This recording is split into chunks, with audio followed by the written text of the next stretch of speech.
بسم اللہ الرحمن الرحیم۔ السلام علیکم دوستو، نئی ویڈیو میں خوش آمدید۔ دوستو، تیسری عالمی جنگ کا خطرہ یا کوئی اور معاملات؟ دو اسلامی ممالک نے اپنے تباہ کن جنگی بحری بیڑے تباہ کن میزائلوں سے لیس کر کے سمندر میں اتار دیے، جبکہ دوسری جانب اسرائیل کو نیست و نابود کرنے کے لیے اسلامی جہادی تنظیموں کی اہم میٹنگ بڑا فیصلہ کر لیا گیا۔ ویڈیو کی تفصیل میں جانے سے پہلے آپ دیکھ رہے ہیں حقیقت کی دنیا ڈاکٹر علی کے ساتھ۔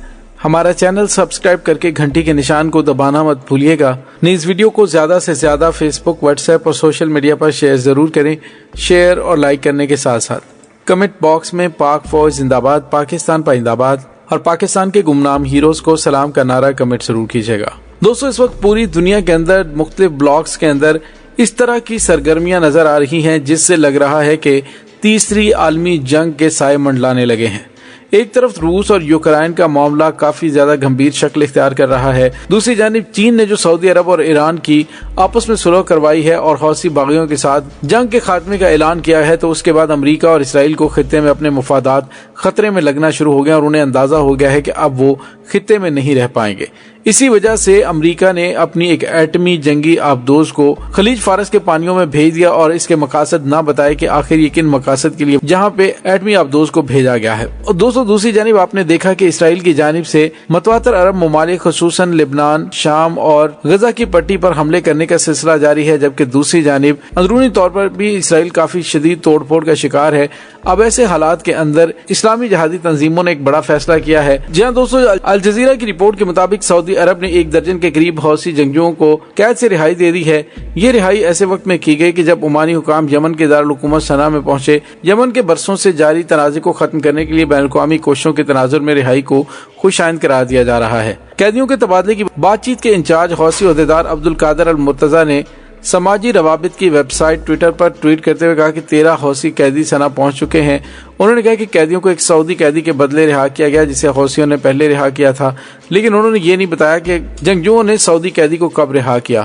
دوسری جانب سعودی حکومت کی جانب سے فوری طور پر کوئی تبصرہ نہیں کیا گیا، لیکن معاملات بہت تیزی سے کروٹ بدل رہے ہیں جو کہ امریکہ کو کافی زیادہ تشویش میں مبتلا کر رہے ہیں۔ دوستو، اب ایک اور بڑی خبر سامنے آ رہی ہے، یہ حزب اللہ اور حماس کے رہنماؤں کی اہم میٹنگ ہوئی ہے۔ اسرائیل کے خلاف پرزور مزاحمت کی تیاری پر بات چیت کے لیے یہ لبنان میں میٹنگ ہوئی ہے۔ حزب اللہ نے بیان جاری کیا جس میں کہا گیا کہ مسجد الاقصی میں حالیہ اسرائیلی حملے کو مد نظر رکھتے ہوئے حماس اور حزب اللہ نے لبنان کے دارالحکومت میں ملاقات کی، جس میں اسرائیل کے خلاف پرزور مزاحمت پر تبادلہ خیال کیا گیا۔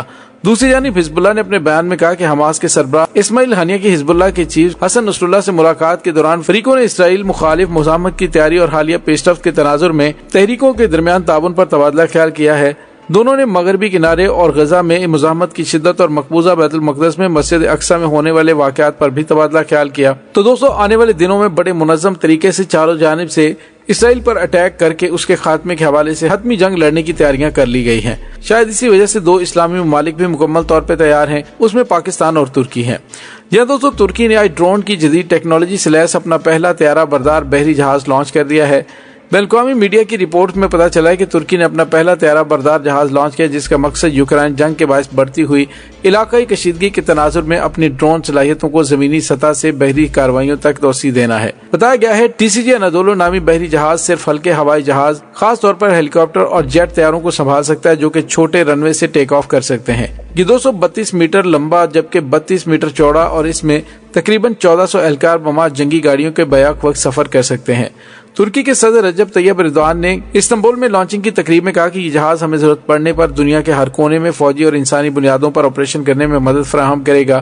ہم اس جہاز کو ایک علامت کے طور پہ دیکھتے ہیں جو ترکی کے علاقائی قیادت کی پوزیشن کو مستحکم کرے گا۔ دوستو، جس طرح سے سمندروں کے اندر کشیدگی بڑھ رہی ہے، یوں لگ رہا ہے کہ بحیرہ جنوبی چین ایک بہت بڑا ویلان پوائنٹ بننے والا ہے۔ اسی وجہ سے شاید پاکستان کی جانب سے بھی اپنا ایک تباہ کن جنگی جہاز بھی میدان میں اتار دیا گیا ہے۔ جی ہاں دوستو، تباہ کن میزائلوں سے لیس 2 مزید جنگی بحری جہاز پاکستان نیوی کا حصہ بننے کے لیے تیار ہیں۔ بتایا یہ جا رہا ہے کہ ان بحری بیڑوں کے نام PNS شاہجہاں اور ٹیپو سلطان رکھا گیا ہے۔